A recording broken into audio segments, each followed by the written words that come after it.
మీ ఎలాంటి వ్యాపార ప్రకటనలకైనా వెంటనే మా ఛానల్ సంప్రదించండి. శ్రీ గురుభ్యో నమః. శ్రీ మహాగణపతి నమః. మేషరాశి వారికి రాబోతున్నటువంటి సెప్టెంబర్ నెలలో ఎటువంటి ఫలితాలు రాబోతున్నాయనేది చూద్దాం. సెప్టెంబర్ నెల అనేటువంటి మాసం మనకు గుర్తు రాగాల భాద్రపద మాసం, మరియు అదేవిధంగా ముఖ్యంగా వినాయక చవితి, మరియు అదేవిధంగా వినాయక నవరాత్రులు జరిగేటువంటి ఒక మాసంగా కూడా మనకు బాగా తెలుసు. ఈ మాసంలో వచ్చేటప్పటికి వినాయక నవరాత్రులతో పాటు వర్ష ఋతువు, అంటే వర్షం బాగా కురిసేటువంటి మాసం. ఈ యొక్క నెలలో మనకు సంభవించేటువంటి చాలా గ్రహస్థితులు, చాలా మార్పులు అనేవి కూడా ఉన్నాయి. ముఖ్యంగా వచ్చేటప్పటికి ఈ యొక్క నెలలో మనకు 7వ తారీఖున, అంటే శుద్ధ పూర్ణిమ రోజు గ్రహణం జరగబోతున్నది. గ్రహణం జరుగుతున్నటువంటి సమయం వచ్చేటప్పటికి 7వ తారీఖున జరుగుతున్నది. అదేవిధంగా పౌర్ణమి, ఆ రోజు శుద్ధ పౌర్ణమి రోజు మనం గమనించినట్లయితే రాహు గ్రస్త, మరియు అదేవిధంగా సూర్యగ్రహణాలు ఎప్పుడైతే జరుగుతాయో అమావాస్య రోజు జరుగుతూ ఉంటాయి. కానీ చంద్రగ్రహణాలు జరిగేటప్పుడు మటుకు అది పౌర్ణమి రోజు జరుగుతూ ఉంటుంది. అయితే రాహుగ్రస్తమైనా సరే, కేతుగ్రస్తమైనా సరే. ఈ యొక్క రోజు మేషరాశి వారికి ఈ యొక్క నెల రోజులు ఎలా ఉండబోతుంది అనేది చూసే ముందు గ్రహస్థితిలో వచ్చినప్పటికీ కొన్ని మార్పులు ఈ యొక్క నెలలో ఉన్నాయి. ముఖ్యంగా మనం చూసినట్లయితే కుజుడి యొక్క మార్పు 16వ తారీఖున జరుగుతుంది. రవి యొక్క మార్పు కూడా అదే విధంగా జరుగుతున్నది. అదేవిధంగా శుక్రగ్రహ మార్పు కూడా జరుగుతున్నది. ఈ యొక్క నెలలో వచ్చినప్పటికీ బుధగ్రహ మార్పు కూడా జరుగుతున్నది. ఈ యొక్క రాశి వారికి, మేషరాశి వారికి ఈ యొక్క నెలలో ఎటువంటి ఫలితాలు రాబోతున్నాయని చూద్దాం.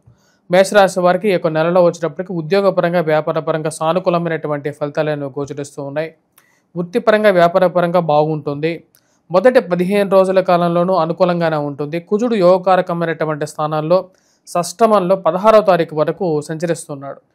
అప్పుడు ముఖ్యంగా వచ్చినప్పటికీ కోర్టు వ్యవహార సంబంధితమైన విషయాలు, భూ సంబంధితమైనటువంటి లావాదేవీలు, మధ్యవర్తి పంచాయతీల విషయంలోనూ చాలా వరకు అనుకూలంగా ఉంటుంది. తీసుకోవలసినటువంటి నిర్ణయాలు, భూ సంబంధితమైనటువంటి లావాదేవీల్లో లిటిగేషన్ వ్యవహారాలు ఏవైతే ఉన్నాయో వాటిని ఏదో విధంగా సాల్వ్ చేసుకోవాలని చెప్పి చేసేటువంటి ప్రయత్నాల్లో కుజుడు యోగకారకమైనటువంటి స్థానంలో ఉన్నాడో అవి కొంచెం యోగించడానికి అనుకూలమైనటువంటి సమయం అనేది ఎక్కువగా గోచరిస్తున్నది. అదేవిధంగా పోలీస్ పంచాయతీల విషయంలోనూ ఇది అనుకూలంగా ఉంటుంది. భూమి కొనాలని చెప్పి నిర్ణయించుకుంటారు. దాని తగినటువంటి ప్రయత్నాలు అనేది ముమ్మరం చేయడానికి ముఖ్యంగా పాటుపడటం అనేది ఎక్కువగా కనిపిస్తూ ఉంటుంది ఈ యొక్క నెలలో. ఈ నెలలో వచ్చేటప్పటికి ముఖ్యంగా ఈ యొక్క కార్మిక సంబంధితమైన వ్యవహారాలు ఏవైతే ఉంటాయో, కృషి సంబంధితమైన విషయాలు ఏవైతే ఉంటాయో, అంటే వ్యవసాయ సంబంధితమైన వ్యవహారాలు ఏవైతే ఉంటాయో వాటిలో చాలా వరకు అనుకూలమైనటువంటి సమయంగా చెప్పచ్చు. 16వ తారీఖు వరకు ఫైనాన్షియల్గా చెప్పాలంటే రొటేషన్ బాగుంటుంది. వ్యాపారపరంగా ఖర్చు ఒకంత పాళ్ళు ఎక్కువగానే ఉంటుంది. ఈ రాశి వారికి శని అనుకూలమైనటువంటి స్థానంలో లేడు. శని అనుకూలమైనటువంటి స్థానంలో లేనంత వలన రాశి వారికి ఖర్చు ఒక పాళ్ళు ఎక్కువగా ఉంటూ ఉంటుంది. వ్యయ స్థానంలో ఉన్నటువంటి శని రాశిలో ఉండేటువంటి వారికి ఖర్చు కారకుడుగా ఉన్నాడు. శని ఈ రాశిలో ఉండేటువంటి వారికి ఏలినాటి శని ప్రభావ రీత్యా ఖర్చు సంబంధితమైన వ్యవహారాల్లో అనుకూలంగా అంతగా ఉండదు. ఆ విషయాన్ని గమనించండి. ఎవరికైనా డబ్బులు ఇచ్చే సమయంలో ఆచిచూసి వ్యవహరించండి. ఫైనాన్షియల్గా అయితే వ్యాపార పరంగా రొటేషన్ అనేది ఉంటుంది. రొటేషన్ పరంగా అనుకూలమైనటువంటి పరిస్థితి అనేది గోచరిస్తుంది. రాశిలో ఉండేటువంటి వారికి ముఖ్యంగా వచ్చేటప్పటికి ఈ యొక్క నెలలో వ్యాపార పరంగా 16వ తారీఖు వరకు అనుకూలంగా ఉంటుంది. అదేవిధంగా ఏవైతే కొన్ని విషయాల గురించి మీరు డిస్కస్ చేయాలనుకుంటున్నారో, ముఖ్యమైనటువంటి వ్యవహారాలు ఏవైతే ఉంటాయో మధ్యవర్తి పంచాయతీల విషయంలో మాట్లాడడానికి కూడా చాలా అనుకూలమైనటువంటి సమయంగానే గోచరిస్తుంది. రాశిలో ఉండేటువంటి వారికి వ్యాపార ప్రయత్న సంబంధితమైన విషయాల్లో 16వ తారీఖు వరకు అనుకూలంగా ఉంటుంది. పిల్లల యొక్క ఎదుగుదల గురించి ఎక్కువగా ఆలోచించడం జరుగుతుంది. వారి జీవితంలో వారికంటూ ఎంతో కొంత దాచిపెట్టాలి, వారి జీవితంలో ఉన్నతమైనటువంటి స్థానంలోకి తీసుకెళ్లాలని చెప్పి ఎక్కువగా ప్రయత్నం చేయడం జరుగుతుంటుంది. రాశిలో ఉండేటువంటి వారికి ఉద్యోగపరంగా మార్పు చేర్పు గురించి ప్రయత్నం చేసేటువంటి వారు, నూతన ఉద్యోగ అవకాశాల గురించి ప్రయత్నం చేసేటువంటి వారికి 16వ తారీఖున రవిగ్రహ మార్పు, అంటే సూర్యుడు యొక్క మార్పు అనేది జరుగుతున్నది. అది అనుకూలమైనటువంటి స్థానాల్లో షష్టమ స్థానంలోకి జరుగుతున్నది. ఇది యోగాన్ని ఇస్తుంది. ముఖ్యంగా నూతన ఉద్యోగ ప్రయత్న సంబంధితమైన వ్యవహారాల్లో అనుకూలంగా ఉంటుంది. ప్రమోషన్స్, ఇంక్రిమెంట్స్ గురించి, మార్పు చేర్పుల గురించి ఎవరైతే ప్రయత్నం చేస్తున్నారో వారికి చాలా వరకు అనుకూలమైనటువంటి ఫలితాలు అనేవి గోచరిస్తాయి.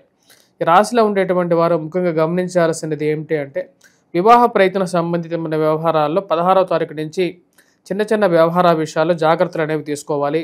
అనవసరమైనటువంటి ఆ వాదోపవాదాలకు వెళ్ళొద్దు. 16వ తారీఖు నుంచి అనవసరమైనటువంటి స్ట్రెస్ తీసుకొని ఆరోగ్యపరంగా జాగ్రత్తలు అనేవి తీసుకోవాలి.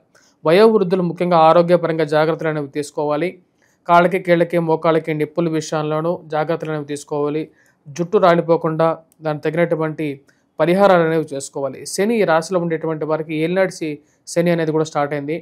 దాని ప్రభావం ఆరోగ్యపరంగా కొంచెం ప్రభావం అనేది చూపిస్తుంది. సప్తమంలోకి ఒక కుజగ్రహ సంచారం అనేది జరుగుతున్నది రాబోతున్నటువంటి 16వ తారీఖున. దాని ప్రభావరీత్యా వచ్చినప్పటికీ ఉద్యోగం పైన కొంచెం ఎక్కువగా స్ట్రెస్ తీసుకోవటం, ఎక్కువగా పని చేయటం, దూర ప్రాంత ప్రయాణాలు చేయటం, అనవసరమైనటువంటి వారికి డబ్బులు ఇచ్చి వాళ్ళ వెనకాల తిరిగి ఆ డబ్బులు వసూలు అవ్వక వాటి గురించి ఎక్కువగా బాధపడాల్సినటువంటి పరిస్థితి ఉంటుంది. కానీ ఈ రాశి వారికి ఈ యొక్క నెల చాలా అనుకూలంగానే ఉంది. రవి యొక్క అనుకూలమైనటువంటి స్థితి 16వ తారీఖు నుంచి ఉన్నత స్థాయిలో ఉన్నటువంటి స్త్రీ పురుషులతో సత్సంబంధాలు ఏర్పరచుకోగలుగుతారు, మంచి పరిచయాలు పెంపొందించుకోగలుగుతారు. ఇది మంచి సానుకూలమైనటువంటి ఫలితాలు కూడా ఇవ్వగలుగుతుంది. శుక్రుడి యొక్క మార్పు కూడా సానుకూలమైనటువంటి స్థితిలోకి రాబోతున్నాడు. పంచమంలోకి శుక్రగ్రహ సంచారం అనేది జరుగుతున్నది. ఇది కొంచెం సానుకూలంగా ఉంటుంది. ముఖ్యంగా వచ్చేటప్పటికి రాబోతున్నటువంటి 15వ తారీఖున శుక్రగ్రహం మార్పు ఉంది.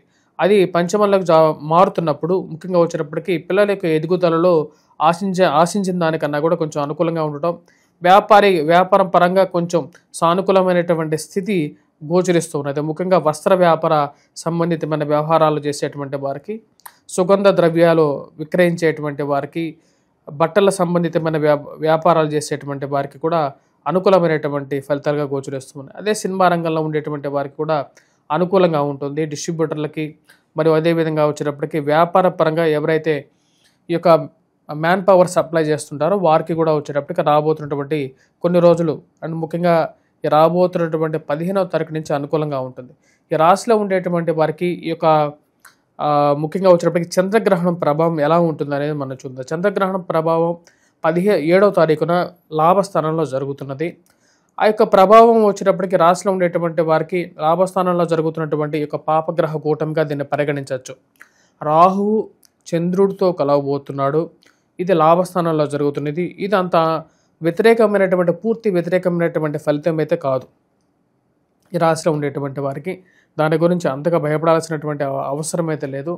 లాభస్థానంలో జరుగుతున్నటువంటి ఈ యొక్క ప్రభావం ముఖ్యంగా వచ్చేటప్పటికి స్నేహితులకి, బంధువులకి మీరు ఏదైనా ఫైనాన్షియల్ ట్రాన్సాక్షన్ చేసేటప్పుడు మటుకు కొంచెం జాగ్రత్తగా ఉండండి. రావాల్సినటువంటి డబ్బు గురించి కొంచెం చింత అనేది కలుగుతూ ఉంటుంది. ఎందుకంటే లాభస్థానంలో జరుగుతున్నది కాబట్టి రావాల్సినటువంటి ఇన్వెస్ట్మెంట్స్ గురించి కొంచెం ఆలోచించాల్సినటువంటి పరిస్థితి ఏర్పడటానికి మూలకారకంగా ఉంటుంది. కానీ ఎక్కువగా ప్రభావం అయితే చూపించదు. కానీ ఈ రాశిలో ఉండేటువంటి వారు ఏమైనా దానాలు ఇవ్వాలి అని చెప్పి ఆలోచించినట్లయితే దానాలు ఇవ్వాలనుకున్నటువంటి వారు ఇవ్వండి. ఎందుకంటే చంద్రుడు రాహుతో కలిసి జరుగుతున్నటువంటి ప్రభావం కాబట్టి వీరు దానాలు ఇవ్వాలనుకునేటప్పటికి ముఖ్యంగా మినుములు మరియు అదేవిధంగా వచ్చేటప్పటికి ఈ యొక్క బియ్యాన్ని ఒక పావుసేరు బియ్యాన్ని కూడా మీరు వచ్చేటప్పటికి దగ్గరలో ఉన్నటువంటి దేవాలయంలో మీరు దానం ఇచ్చినట్లయితే అనుకూలంగానే ఉంటుంది. రాశిలో ఉండేటువంటి వారు ముఖ్యంగా వచ్చేటప్పటికి ఈ యొక్క ప్రభావం ఎన్ని రోజులు ఉంటుంది అని చెప్పి కొంతమంది అనుకుంటూ ఉంటారు. ఈ యొక్క ప్రభావం వచ్చేటప్పటికి పక్షకాలం ఉండటానికి అనుకూలంగా ఉంటుంది. పక్షకాలం అంటే వచ్చేటప్పటికి పౌర్ణమి రోజు జరుగుతున్నది కాబట్టి ఒక 15 రోజుల పాటు దీని యొక్క ప్రభావం అనేది ఉంటుంది. వ్యాపార సంబంధితమైన ఇన్వెస్ట్మెంట్స్ గురించి కూడా కొంచెం ఆలోచించి నిర్ణయాలు తీసుకోండి. దుందుడుకు స్వభావంతో ముందుకెళ్ళి అనవసరమైనటువంటి ఇన్వెస్ట్మెంట్స్ పెట్టద్దు. ఈ రాశిలో ఉండేటువంటి వారికి ఏలినాటి శని ప్రభావం మొదటి పాదంలో ఉంది కాబట్టి కొంచెం నిర్ణయాలు జాగ్రత్తగా తీసుకోండి. ఉద్యోగపరంగా మార్పు చేర్పుల మటుకు తీసుకున్నటువంటి నిర్ణయాలు 16వ తారీఖు తర్వాత కొంచెం అనుకూలించడానికి ఎక్కువ కారకంగా ఉంది. విద్యార్థులు, విద్యా సంస్థల్లో పనిచేస్తున్నటువంటి వారికి కూడా ఈ యొక్క వారం అనుకూలంగా ఉంది. 16వ తారీఖు వరకు కుజుడు అనుకూలంగా ఉన్నాడు. 16వ తారీఖు నుంచి రవి అనుకూలత అనేది కలిసి వచ్చే కాలంగా ఉంటుంది. విద్యార్థులు, విద్యా సంస్థల్లో పనిచేస్తున్నటువంటి వారికి వ్యాపార పరంగా అదేవిధంగా పొలిటికల్గా ఉండేటువంటి వారికి కూడా 16వ తారీఖు వరకు దాని తర్వాత కూడా ఈ యొక్క నెల సానుకూలమైనటువంటి ఫలితాలు అనేవి గోచరిస్తూ ఉన్నాయి. ఈ రాశిలో ఉండేటువంటి వారు ఎటువంటి పరిహారాలు చేసుకోవాలని చూద్దాం. ముఖ్యంగా 16వ తారీఖు వరకు వచ్చేటప్పటికి సూర్యారాధన అనేది చేయాలి. సూర్యుడికి అర్ఘ్యాన్ని సమర్పించడం, సూర్య నమస్కారాలు చేసుకోవడం అనేది సానుకూలమైనటువంటి ఫలితాలు ఇస్తుంది.